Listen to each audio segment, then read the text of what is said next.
Welcome back to Real Talk. This is me, Nick, keeping you guys company. And hey, we were talking about a lot of things, actually, interesting things happening this week. And just to name a couple of things that we're going to be talking about today as we go on into the show, we're going to be talking about Japan, how they extend the COVID 19 restrictions as the Olympics draw nearer. That's right.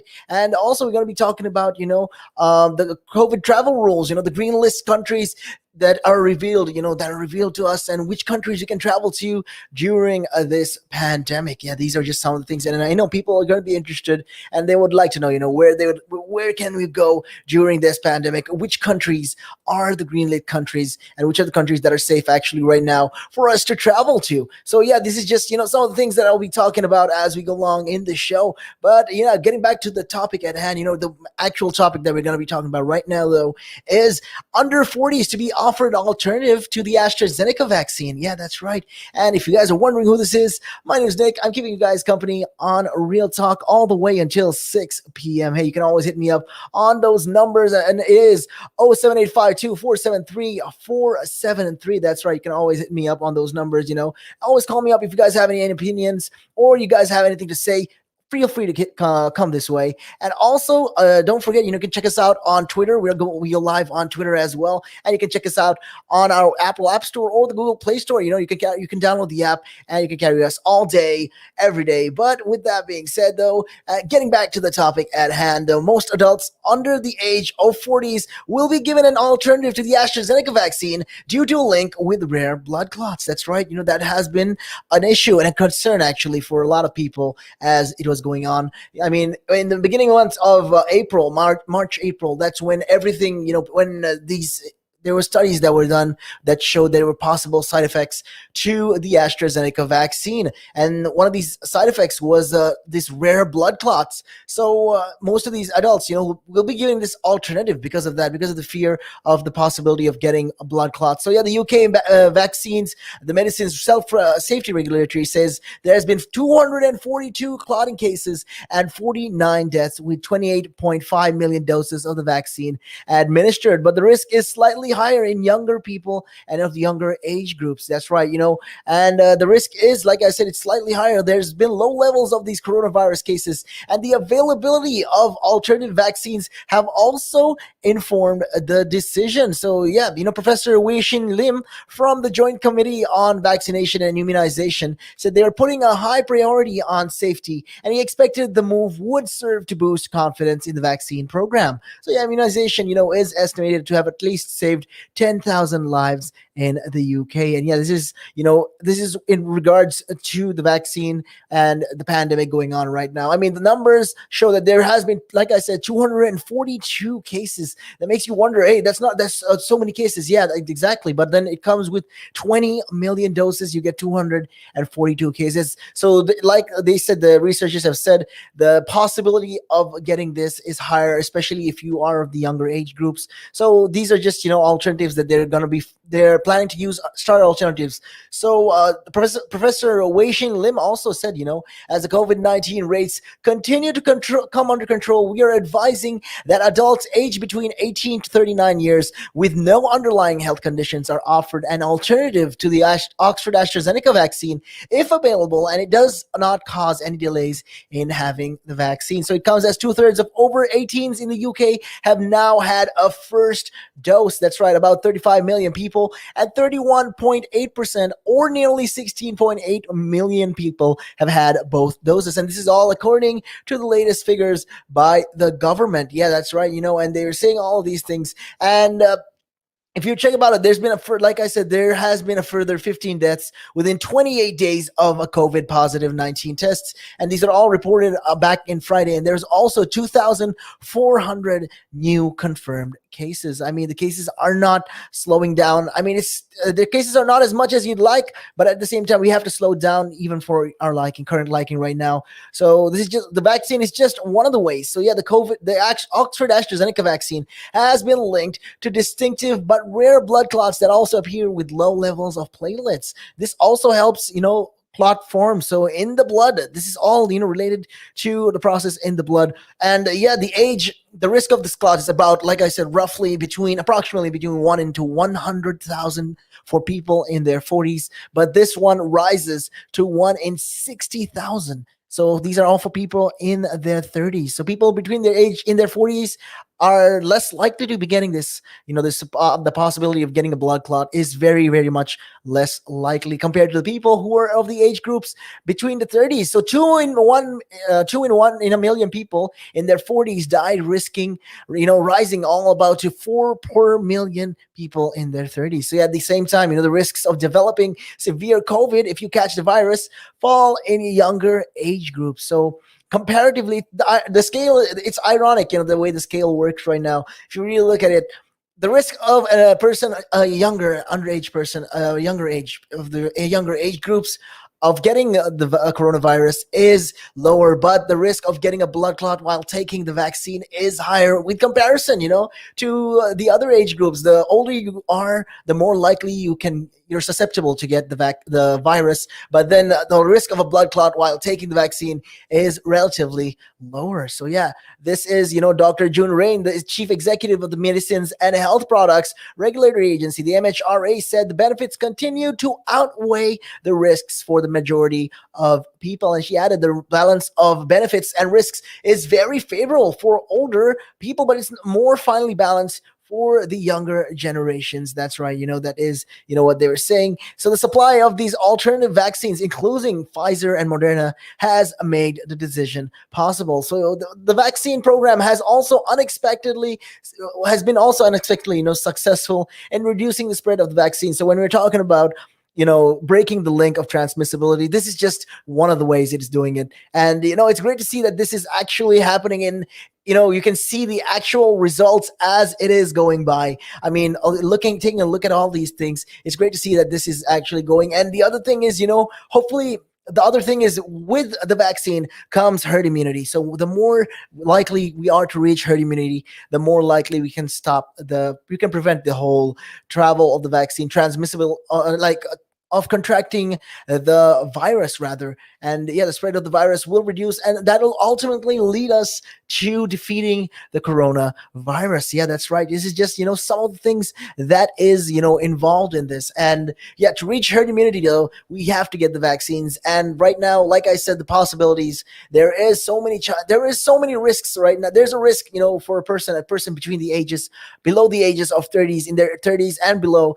if they get the vaccine, the AstraZeneca vaccine, there is a high likelihood that they could contract of a blood clot condition, and this is something that they want to prevent. And just another reason, why they're looking for alternatives. So when it comes to vaccines, including the Pfizer and Moderna vaccine, this has made it more possible. The reach has essentially grown.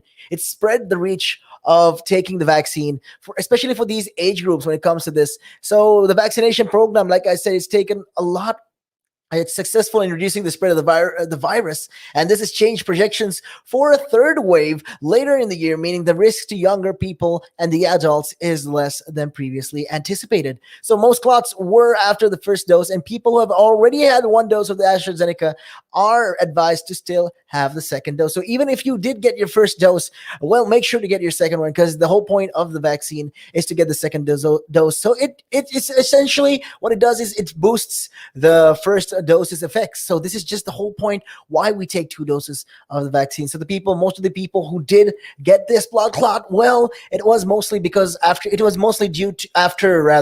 after getting their first dose. So some people under the ages of 40s will still be offered the Oxford AstraZeneca vaccine, as it is easier to to both transport and to store, making it more practical than the alternative. So when it comes down to the vaccine, I mean, the Pfizer vaccine is way more effective comparatively to the AstraZeneca, but when it comes to storage and transportation, the AstraZeneca vaccine beats the Pfizer vaccine by miles, because you can store it at the normal room temperature, and it's all right for that. Compared to the Pfizer vaccine, you'll have to store that between minus 20 to 80 degrees, minus 80 degrees Celsius to store these vaccines. So all these adults, are going to be expected to receive, and they're going to be offered their first dose of vaccine by the end of July. So yeah, like I said, this is all in line with the roadmap that Boris Johnson is planning for the country right now, and he's saying, okay, this is what this is the whole plan.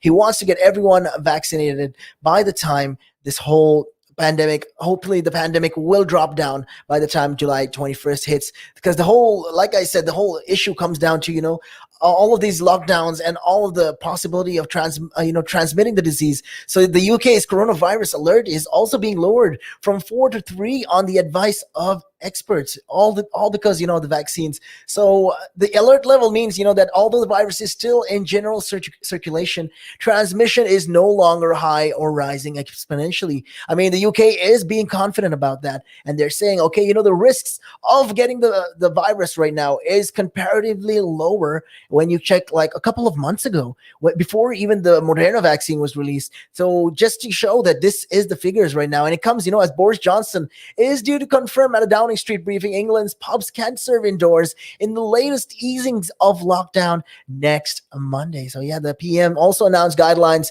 and guidance that it is safe to hug friends and family, and Mr. Johnson is expected to confirm England will move to the next stage of the government's roadmap for lifting England's lockdown during a press conference. So yeah, the decision on the alert level was due to the efforts of the public in bringing COVID rates down. And this is all said from the chief medical officer for England. They said this, in a statement, the chief medical officers for England, Scotland, Northern Ireland, and Wales, along with the NHS England National Medical Director, Stephen Powles. So yeah, these cases, these hospital admissions and deaths have all decreased comparatively. And it's mostly thanks to the coronavirus vaccine, the vaccines like the AstraZeneca vaccine, Moderna vaccine, and the Pfizer vaccine. That's right, and because of this, because of the number and the lower number of cases right now, and the vaccines, having the desired effect, giving you that extra boost of protection that you need. The latest figures shows a third of UK adults are now fully vaccinated against COVID-19, and 2/3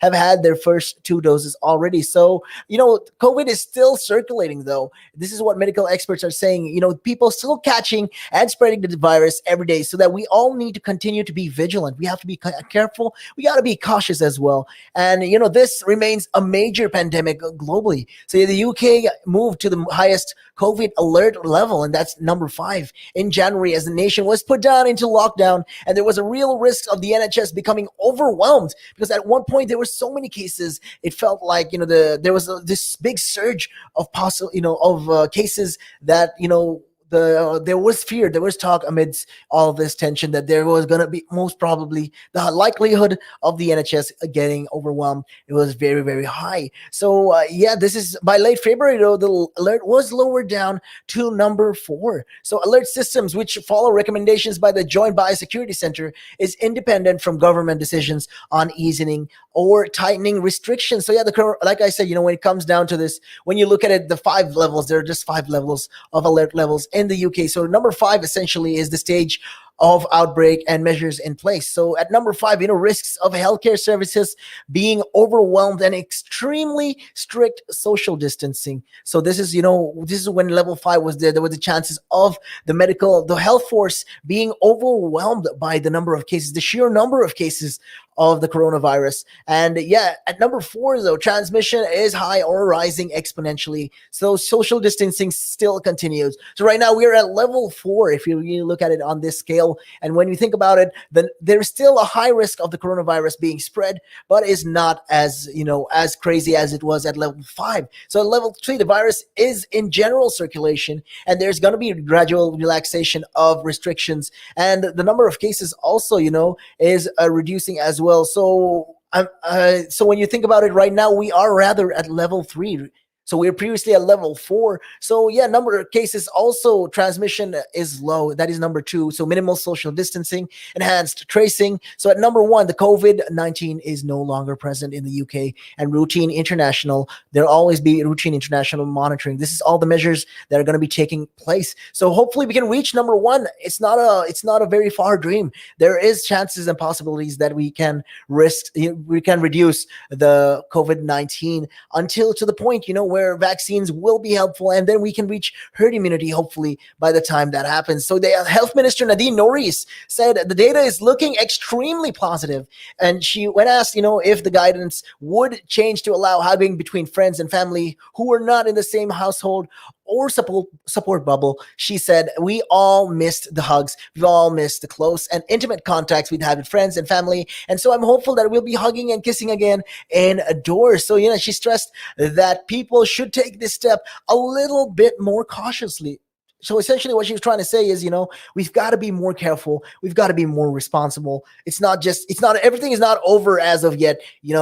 It's still not completely in the wind. We still have to watch out. There's still a likelihood that we can contract the virus. And yeah, she also said, you have to protect the people who may be vulnerable and avoid a resurgence of the virus. But Professor Kath Noakes, a member of the SAGE committee that advises the government, said that if the guidelines and the guidance does allow hugs, they should be selective, brief, and people should avoid face-to-face contact to minimize the risk of spreading the virus. So yeah, in stage 3 of the government's roadmap for lifting lockdown, people will be able to meet in groups of up to 30 outdoors, while 6 or 2 households can meet indoors. So yeah, this is what is happening right now. The situation in the UK, when it comes down to this, you can see that all people are also likely to be allowed to stay overnight, with those not in the household or in bubbles. So pubs, restaurants, and other hospitality venues such as cinemas and soft play areas are set to be permitted to reopen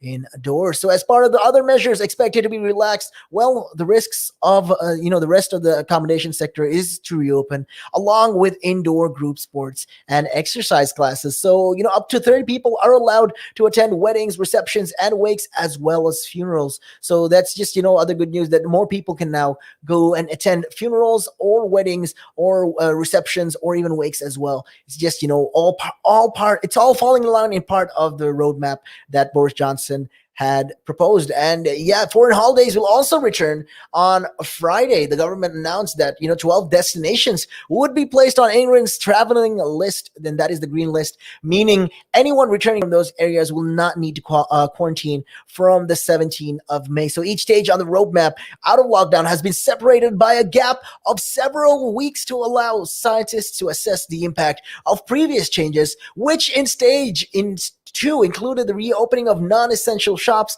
and outdoor services in pubs and restaurants. So yeah, that's just good news right there that is going on. And the government has also, they're satisfied that its 4 tests have been met, which depend on the successful rollout of the vaccine. So evidence that these jabs, all of these vaccines are reducing the serious illness and death, infection rates are being under control, and the risks from the coronavirus not changing. So yeah, this is all the 4 requirements that they wanted, and the government is glad that it is being met, and the devolved nations are working to their own time frame for easing the restrictions. So in Wales, indoor hospitality such as pubs, cafes, restaurants, cinemas, theaters, and museums are expected to reopen from the 17th of May. So yeah, hey guys, if you guys are from Wales, well, you can look forward to this.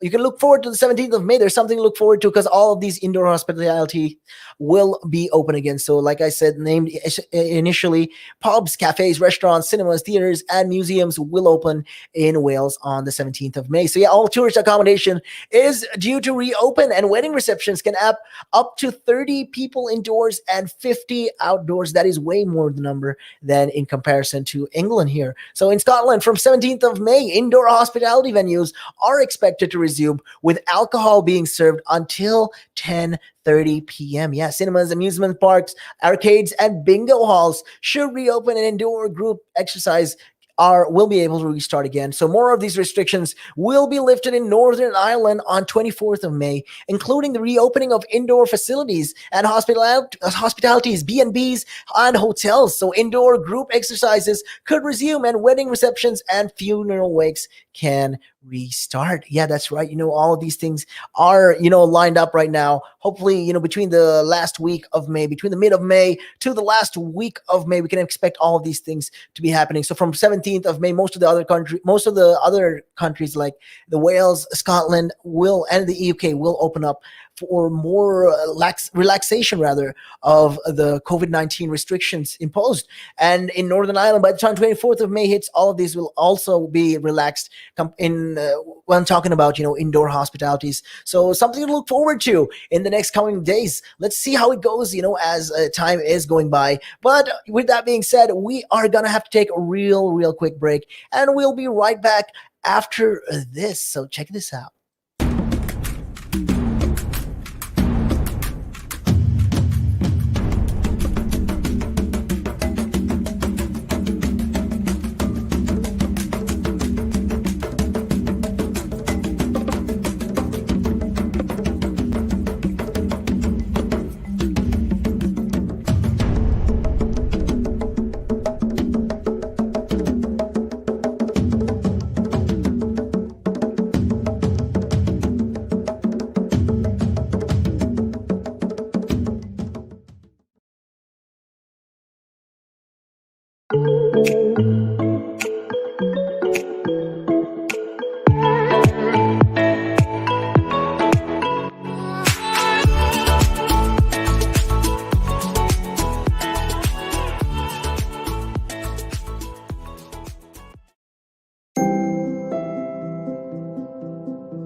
And welcome back to Relax Radio. This is Real Talk with me, Nick, giving you guys a company. And hey, just like that, you guys saw, you can always hit us up on our numbers. If you want to have a chat or you want to get in touch with me, you can always feel free to hit me up. Call me on 07852 473 473. Those are the numbers. Yeah, that's right. And also, if you guys want to check us out, we are live on Twitter as well. We're big on Facebook, on Instagram, and we go live on Twitch as well. So make sure you guys check us out on those social media platforms. And also don't forget to download the app from the Apple App Store or the Google Play Store to carry us all day, every day, 365, 24/7. That's right. We were talking about all these things that is happening right now in the UK. And one of these things is the COVID travel rules. Yeah, we were talking about, how these issues right now, what is happening in the UK and how lockdown is easing up and how restrictions are easing up. And this is just, a sign of good news. Actually, this is a sign of something better to come. So the right now, to add to the good news, the COVID travel rules right now, these are the countries that the UK has decided, that they've green listed so you can travel. So holiday makers in England are to find out which green list countries they can travel and visit without quarantining on their return today. So yeah, Transport Secretary Grant Shapps has unveiled, details of new travel rules at the coronavirus briefing. And rules will be based on traffic light system with countries rated green, amber, or red based on their COVID-19 risks. So yeah, currently people in England face fines for holidaying abroad and must have a valid reason for foreign travel. So yeah, not everyone can travel anymore. I mean, right now, like I said, it's a luxury when it comes to traveling abroad. So when you think about it, people can travel abroad, you can go abroad, but you're going to be faced with these hefty fines. And at the same time, thinking about it, once you do go abroad, when you come back, you'll have to face all of this, quarantining. You have to stay in hotels, and you'll have to do a lot of these rapid flow tests. And it's just a whole bunch of hassle and just a whole lot of money involved, This is all excluding your flight tickets. Okay. So you guys, this is just a lot of money involved. So yeah, this whole green light system though is going to be effective when it comes to traveling. So like I said, Scotland, Wales, and Northern Ireland have not said when they might ease their restrictions when it comes to travel rules. So yeah, the list of green countries with the few restrictions is expected to be small when the rules come into effect on the 17th of May. So yeah, travelers to countries rated green will not need to isolate on their return, but they will need to take a COVID test before and after their trip. So arrival from these amber countries will need to quarantine, while red list countries have the strictest of rules, with only UK or Irish nationals or UK residents allowed to return, and they must pay for a 10-day stay in a government quarantine hotel. So yeah, travel light systems for arrivals are essentially, like I said, when it comes to the countries that are in the red, they will have to fill this passenger locator form. So yeah, they will know where you are. And when it comes to amber countries, they have to do the same thing, and the green countries as well. So when it comes to the pre-departure destinations, there's going to be a test as well that you'll have to undertake. So these go for all three, whether you're from a green country, amber country, or red country, and hotel quarantine. So yeah, for red countries, you will be strictly staying in a hotel for 10 days. And it's not applicable, for amber countries and green countries as well. So this is just, part of it. And when it comes to self-isolation, you'll have to do it for 10 days. And this is for the amber countries and the red countries right now. It's not applicable for the red countries because you will be in a hotel quarantine. So it's not really applicable right there. And for the green countries, you don't need to self-isolate. And the other thing is that the test to release, so these are all tests released. So on day 5, you will be getting your test release. So these are for the amber countries as well. And there will be PCR testing also. So this will be on or before day 2 after your return to the UK. So this is applicable for all three, signal lights when it comes to these traffic lights. So it's green, amber, red. It doesn't matter. You're still going to get on or before day 2 after your return to the UK. You're going to get a PCR test. And further PCR testing will be done for those who travel to these amber countries or these red light countries as well. So yeah, countries will be categorized, based on their number of the COVID cases and the success of vaccine rollout. That's right. At the moment, the UK has fewer cases and a higher rate of vaccination than many of these popular destinations. So this includes France, Spain, Greece, and Turkey. So the UK, right? Like I said, the UK has a high rate of vaccination. There's been less and less cases in comparison to the other countries. So infections in Portugal are at a similar level to that in the UK, with 27 confirmed virus cases rather per 100,000 people per week, compared with 21 in the UK. So the UK is still having less in comparison. The UK has the least number of people per 100,000 cases. So these are all according to figures from data from back in 4th of May. So yeah, the UK government previously said the travel rules will be reviewed again on the 28th of June to see whether any measures can be relaxed further. So yeah, the chief executive of the booking.com warned, that travel prices would rise due to the pent up demand and fewer planes in service. So even then, even if you want to travel to these red lit or green lit countries, let's say for instance, you want to go there, you want to visit, or you want to have a good time, well, unfortunately, there'll be a hike in these prices, and mostly it'll be due to the demand of traveling to these countries and the number of planes in service rather. So the UK's largest tour operator, Chew, has said it will subside the costs of COVID testing for its customer, offering test packages for between £20 and £90. So yeah, this is other things that they're doing, and a lot of these places are talking about this. And a coronavirus variant recently in India has been escalated to a variant of concern by the public health of England, as scientists believe it is at least as transmissible as the Kent variant. So India is currently on the red list of countries with people only able to enter the United Kingdom from there if you are a British or Irish national or a UK resident. So if you're from that country, if you're coming from that country, you'll have to either be a UK or Irish national passport holder. Those are the only times you can enter the UK, and that's this is just in part all got to do with because of the possibility of the virus and the risks of of spreading the virus. If you check overseas and from overseas countries like India and countries like that, so yeah, right now it is crazy. It's crazy, especially with the situation in India. So there's been this Kumbh Mela pilgrims who've turned into these super spreaders. Yeah, the cases are not dying down right there. So millions of devout Hindus rather gathered last month in the Himalayan town of Haridwar to participate in this festival. Even as India was going through this devastating time and the second wave of the coronavirus, many feared that would turn out to be a super spreader event. So those fears, it seems, are coming true right now, because look at the cases in India with reports of these people who've gone to these festivals testing positive and possibly spreading the infection coming from many parts of the country. So these kind of festivals, they gather, what they do is they attract a lot of these people from different parts of India, and India has a lot of states when you get down to it. So most of these people comes in the flocks, and the risks and the possible transmissibility of the virus rather is increased, especially when they come down from these type of places. And it's just crazy the amount of the way it's spreading right now. It's spreading at an alarming rate. So this is just a part of it. So this was back in the 4th of April, 4 days after the festival officially began.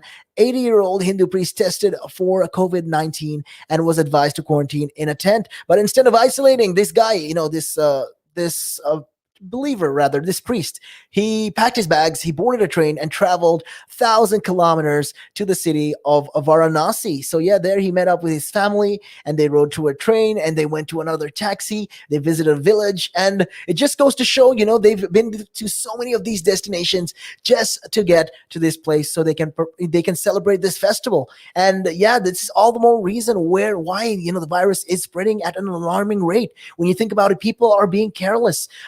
It is, all of this is for religious reasons. I get it. But at the same time, you have to think, is it right now worth the risk of spreading the virus and, possibly being responsible for the deaths of a bunch of people who you've never even met, and who could have avoided all of this if you just stayed at home right now? This is just, another part of it. And it's been drawing criticism internationally as well, because they're saying all of this has happened, and how the spread of the virus rather is crazy. So in Haridwar rather, officials said 2,642 devotees had tested positive, including dozens of top religious leaders. So yeah, 2,642 people have tested positive. I mean, telling you, in a day they found out this many people had the virus, and all of these people are not from one area. It's not like one place, Northumbria or something like that. If you compare from India to England, it's not one city. It's like from every city. So these people coming from every type of state. So the risks, related to this is just crazy. So because of this, there's been it's overwhelming the health force right now. And in my belief, I think the India is at level 5 alert. They should be at level 5 alert because they are being overwhelmed right now. The government is being overwhelmed. The healthcare system is being overwhelmed by the surge of the viruses. And yeah, there's been a lot of these growing fears that the Kumbh returnees could infect others. Several people and state governments are worried, and they ordered a 14-day mandatory quarantine and warned of strict action against those who withheld information about their travel. So some made their RT-PCR test mandatory for them, but few states have a database of travelers, and no state has a foolproof system essentially when it comes down to this. So there's either way, no matter how much they do it right now, it's too late in that sense, because their people are always anyways going to be infected because after going to this mass gathering.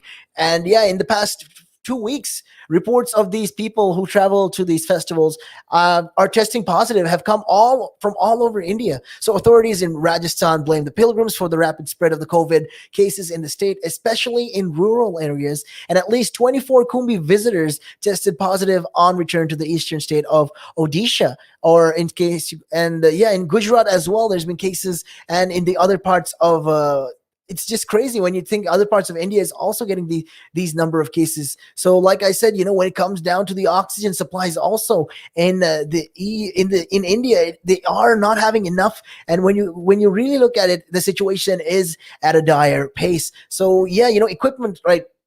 Taking a look at, since we're talking about India and all of that, taking a look at things, the scene from Wales, India is to be sent, life-saving equipment. A lot of these are from the UK, from Wales. So 1,000 pieces of life-saving equipment will be sent from Wales to hospitals in India to help with the COVID crisis engulfing their country. So oxygen ventilators, concentrators are being donated by the NHS Wales. So yeah, health officials say the improving situation in Wales means they have a surplus of equipments. And again, like I said, it comes down to because the people in Wales, when you come down to it, the people in Wales were following all of these restrictions. They were following all of these guidelines set down by their government. They're taking the vaccine. They're being cautious, and this is the reason why they have a surplus of equipment. So Professor Keshav Singhai, the helping coordinator of the relief efforts, say it is one of the biggest shipments of life-saving equipment coming from the UK. So India, like I said, has recorded more than 19 million cases of coronavirus,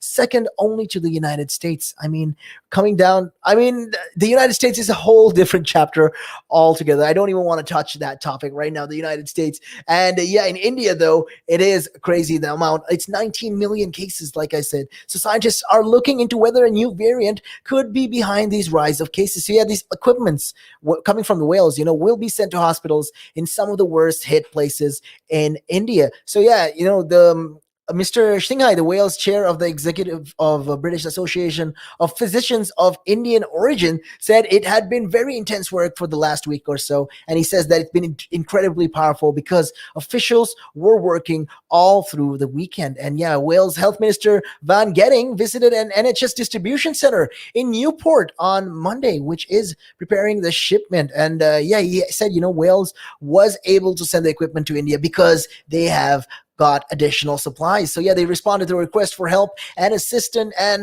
Mark Roscoe of the NHS Wales Shared Services added that the shipment was possible because the situation in Wales is much better, saying Wales was able to play our part in helping. So yeah, the supplies of vaccines and personal protective equipment, so the PPE, are also held at this site, which was previously used to stockpile essential supplies in the run up to Brexit. So yeah, COVID test labs have also been built there as well. So yeah, taking a look at all of these things, the situation right now, it's great to see that the Wales is doing their part as much as they can, with what, like I said, the crisis going on across the whole world. And when it comes to India, I mean, the number of people getting the virus right now it's absurd. 19 million people confirmed cases of the coronavirus. It just goes to show 19 million people. That's a lot of people. For some countries, that's a whole population. That's a whole country's population. I mean, it's understandable why there is such a huge spread in the virus right there in those countries. It's mostly got to do with most of these people not following all of these guidelines set up by the government and not taking the virus seriously. In my personal opinion, I think if you take it seriously and if you did follow the guidelines, this all could have been avoided. It wouldn't have been 19 million cases. There would have been cases, yes, but it wouldn't have come to the point where it's going to be overwhelming the workforce, the health workforce, because right now the surge is so crazy. A lot of these doctors are being forced to make decisions when it comes to saving lives, and this is something, this could have been all avoided if the people followed the restrictions and the rules and not made, these unnecessary mass gatherings right now in this situation. I mean, at the end of the day, these are all things that, we have to watch out for. Like I said, we are accountable for what we do. And at the end of the day, it is us who are going to suffer from all of this. So we have to make sure, we keep safe while all of this is going down. And the best way to keep safe is, like I said, social distancing. Make sure you sanitize. Make sure, you don't touch your face every single time. And if you have to cough or sneeze, make sure you do it in between your elbows. And if you're gonna walk outdoors, make sure you wear a mask at all times. So these are all reasons why, right now the UK is one of the leading countries in the world, having the lowest number of cases when it comes to the COVID-19. Because when you look at it, Portugal is shortly behind us. Like I said, 21 cases per 100,000 people in the UK. This is the UK, and in Portugal, it's 27 cases per 100,000. So, I mean, telling you the numbers are good. In comparison to India, it goes 2,000 cases. And this is just 2,000 cases, positive cases, and 19 million of their population has been infected by the COVID-19. So I'm telling you, this is all something that could have been avoided if they took, stricter actions and they adhered to more stricter laws when it comes down to this. But hey, this is my opinion. And if you guys have your own opinions or thoughts on the matter, you can always feel free to call me up. You know the numbers. You can always dial us up on 07852 473 473. Those are the numbers. But with that being said, we are going to be taking a real quick break, and we'll be right back after this.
Welcome back to Relax Radio. This is me, Nick, giving you guys company all the way until 6 p.m. only on Real Talk. And we're trying to keep it real right here. We're talking about all the COVID situation that is happening across the globe. And one of the things that has not been hitting the radar recently is that there's been this Chinese rocket debris that crashed into the Indian Ocean. Yeah, this has just happened, something that happened very recently. So, yeah, the remains of a Chinese rocket that was hurling towards Earth have crashed in the Indian Ocean. The country's space agency says all of this, and they're saying, okay, this is what happened, and the bulk of the rocket was destroyed as it re-entered the atmosphere. But the state media reported that the debris landed just west of the Maldives, and this happened back yesterday, yeah, back in Sunday. So there's been cases and there's been days, of speculation over where the rocket might land, and the U.S. officials and other experts warned its returned risk potential casualties.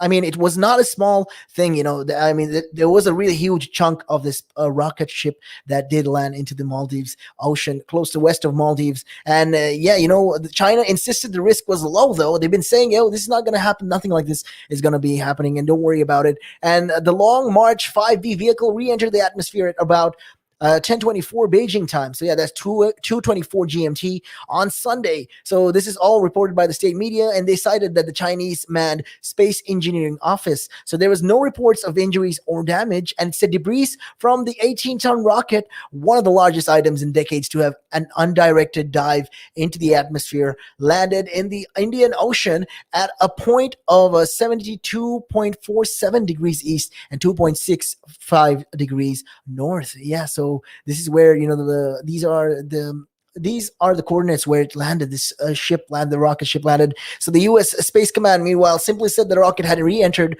over the Arabian Peninsula, and it did not confirm the landing point reported by the Chinese media. Instead, saying it was unknown if the debris had fallen or impacted land or water. And the monitoring service Space Track, which uses U.S. military data, said the rocket was recorded above Saudi Arabia before it fell into the Indian Ocean near Maldives. So yeah, this is just something that happened, and the uncontrolled return of the rocket led to pointed criticism from the U.S. amid fears that it could land in an inhabited area. I mean, the risks were high. I mean, think about it. This was an unmanned ship, and this ship, in the end of the day, did land into the. Luckily, fortunately, it did land into the Indian Ocean. But at the same time, you got to remember, though, it's at the same time, although it landed in the Indian Ocean, there was a risk it could have landed in a place where densely populated. So, think of a city area. So this could have caused into a lot of casualties. So yeah, the space-fearing nations must minimize the risks to people and property on Earth. So yeah, the U.S. Defense Secretary Lloyd Austin said this in a statement very recently, and he said it is clear that China is failing to meet responsible standards regarding their space debris. And space experts, however, predicted that the chance of anyone being hit were very small, not least because so much of the Earth's surface is covered by ocean and huge areas of lands are uninhabited. So yeah, the main segment from the Long March 5B vehicle was used to launch the first model of China's new space station last month. So originally injected into an elliptical orbit approximately 116 kilometers by 375 kilometers away above the Earth's surface on the 29th of March, the Long March 5B core stage soon began to lose its height. So yeah, it was losing its height and its altitude. And yeah, various, these space debris modeling experts predicted that most of the vehicle would burn up during its final plunge through the atmosphere, although there was always the possibility that metals with high melting points and other resistant materials could survive to the Earth's surface. So yeah, they were saying all these things, this was a possibility and this could have happened. And yeah, but it didn't in the end, the major parts of the ship did land in several parts of the Indian Ocean. So yeah, this is just another reason why they have to be more careful, especially when it comes to these kind of debris. China has to be more responsible when it comes to this. I mean, when it comes to the media around the world, they are facing a lot of tensions, and with what is going on with the Uyghur situation, and then them not entering the COP24, and all of this is just an addition to what is going on. And and yeah, China has to take more responsibility if they want to be, if they want to stay out of the radar when it comes to a situation like this. So yeah, these are just some of the things that is happening. And yeah, China, like I said, they did this whole thing and they said, oh, okay, this is what it's going to be. We are going to be the risks are going to be less, and there's nothing like this that's going to happen. But then the US came up and they said, okay, look, the situation may not seem as not like it's not going to be less safe than what you'd think. There is a possibility that this could have caused casualties. So yeah, China has to step up their game when it comes to taking responsibility about issues like this. And anyways, getting back to the topic at hand right now in the UK, what is happening? Well, the Welsh Labour cabinet, they've been talking after election wins. So yeah, Mark Drakeford's cabinet is discussing which COVID restrictions to lift at their first meeting since Labour Welsh's their election win. So they are going to be talking about what their plans are and how are they going to move forward when it comes to the issues right now that is facing in the one of this in the UK and the other is in Wales as well. When it comes to a situation like this, how are they going to, how are they going to handle the situation? Well, allowing pubs and restaurants to serve indoors from the 17th of May rather, is the next COVID rule set to be relaxed. Well, however, though, there's been a group representing the hospitality sector, and they're calling on all significant restrictions on trading to be lifted before the end of June. So yeah, the idea of allowing people to take holidays abroad will also be discussed. And Mark Drakeford is to lead a Labour-only Welsh government after they won half of the Welsh Parliament's 60 seats. So he said he is to be, formally sworn in as Wales' First Minister on Wednesday. So yeah, local government minister Julie James said that the discussing restrictions around foreign travels are very much part of the package of discussion on Monday. Yeah, so the UK government has announced plans in England to allow tourists to visit a green list of 12 destinations, including Portugal, Israel, and Gibraltar. So yeah, ministers in Wales are also yet to confirm if they will align with the plans to take, or will they take a different approach? Well, that is something, that they are getting in line with, and they're talking about, and they've been discussing about this. So they're not quite sure what they're going to do at the moment. It's not clear what they're going to do, but this is all going to be coming out after, their whole announcements. So yeah, Wales, the COVID infection rates of 8.6 cases for every 100,000 people is the lowest since August. So yeah, patients in the Welsh hospitals with coronavirus are at record lows, and more than a quarter of the Welsh population have now had both doses of a COVID vaccine. So indoors attractions, cinemas, theaters could also reopen alongside these pubs and restaurants serving customers inside next Monday. So with the next latest pub plans, for lockdown restrictions to be announced in the Welsh government over the next 3-week review on Friday, in an open letter to ministers, the Welsh Independent Restaurants Collective, or the WIRC, renewed its call for COVID restrictions to be eased on hospitality. And for the financial sector, at least, they need financial support when it comes to the hospitality sector, and at least matching that available in England and in Scotland. So yeah, the group representing more than 400 cafes, pubs, and restaurants and hotels urged the Welsh government to allow any 6 people to sit together indoors and to scrap the 2-meter social distancing rule. Well, it's easy as it sounds, but not easy to implement as well, because the risks are still going to be high, and it's just what